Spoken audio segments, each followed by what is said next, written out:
So let's talk about one of the biggest challenges for any trader. How do you actually build an approach that's disciplined, that's systematic, and that takes the emotion out of the equation? Well, today we're going to walk through a framework designed to do just that, to replace that emotional guesswork with a clear, repeatable process. And right from the get-go, we're going to challenge a really common idea in trading, this endless search for the one perfect holy grail system. But what if the real secret isn't finding a single magic bullet? What if it's about building a portfolio of several good systems that work together to give you a much more stable result? And, this isn't just some theory we cooked up. This framework has some serious brainpower behind it. It's based on methodology from the Owl Bundle user group, and it's heavily inspired by the work of Dr. Ken Long, who is really well known for his systematic approach to the markets. So what we're looking at is a model that's being actively developed and tested. All right, so here's our game plan for this explainer. We'll start by digging into why we need to look beyond that holy grail idea. Then we'll break down the four-layer logic chain itself, piece by piece. We'll cover the big picture filters, the mechanical triggers, how symbols are actually selected, and we'll wrap it all up with the main theme here, putting discipline over emotion. So what's the big deal about ditching that holy grail hunt? Well, the core idea is pretty simple, actually. When you diversify across a few different good strategies, you get a much higher risk-adjusted return for your whole portfolio. It just makes for a smoother ride, because when one system is maybe going through a tough patch, the others can help balance things out. Okay, and that leads us right into the heart of this whole thing, the four-layer logic chain.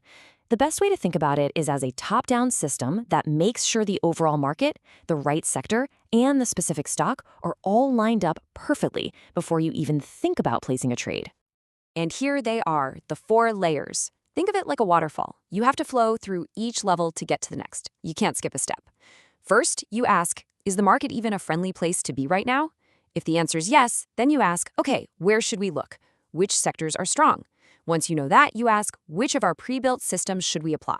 And only then, at the very end, do you look for an actual trade signal on a specific symbol. All right, let's dive in at the very top with what we're calling the big picture filters.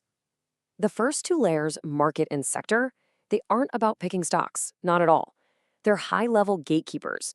Their job is to first decide if we should be trading, and then, and only then, where we should be focusing our attention. First up is the market layer. And really, you can think of this as the master on-off switch for your entire trading operation.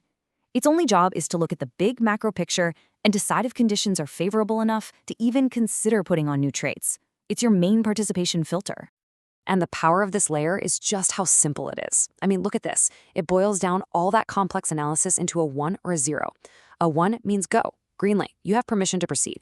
A 0 means stop, full stop, no new trades. This simple rule is designed to keep you on the sidelines during the market's worst weather, which is one of the most important things any trader can do. So once the market layer gives us that green light, that go signal, what happens next? Well, that's where the sector layer comes in. Its job is to be like a smart GPS for our capital. It scans the whole market and figures out which specific sectors, tech, healthcare, energy, are the most promising places to be right now. And this slide just sums it up perfectly, right? You've got the market layer acting as the filter, the bouncer at the door asking, are we in or are we out? And then you have the sector layer acting as the router, the guide inside saying, okay, we're in. Now, where should we go? Two very distinct, very important jobs. Okay, so our big picture filters have told us if we should trade and where we should look. Now we get to the nitty-gritty, the how and the what. These next two layers, system and symbol, are all about the cold, hard, mechanical execution of a trade. This next layer, the system layer, is basically your playbook. It's a library of different trading strategies, but here's the critical part. The rules for each one are set in stone. They're invariant.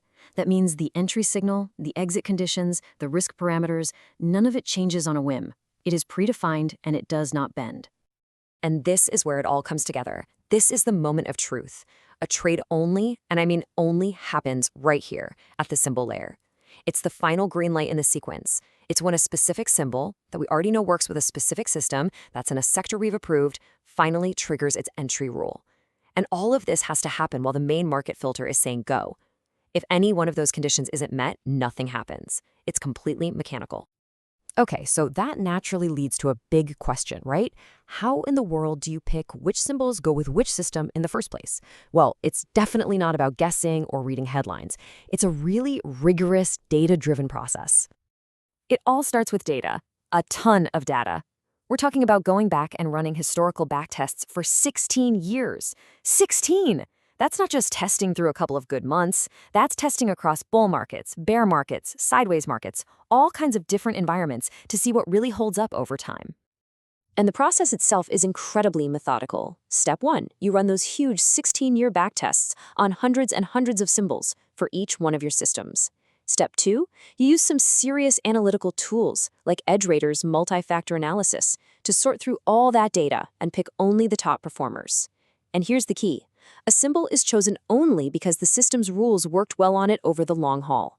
Then, in step 3, we just note which sector it belongs to. The sector is just an attribute, not the reason for picking it. All right, let's pull all of this together. What's the big takeaway here? Why go through all this trouble to build such a structured, layered system?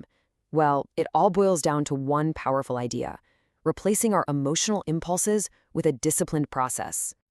I mean, just look at the benefits. The whole point of this framework, every single layer, is designed to take you, with all your human emotions, your gut feelings, your fear and greed, out of the equation right when it matters most.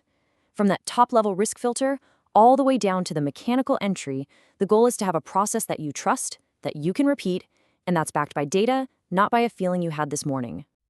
And that really leaves us with one final question to think about for our own trading. Take a hard look at your approach and ask yourself, how much of what I do is based on solid, repeatable rules?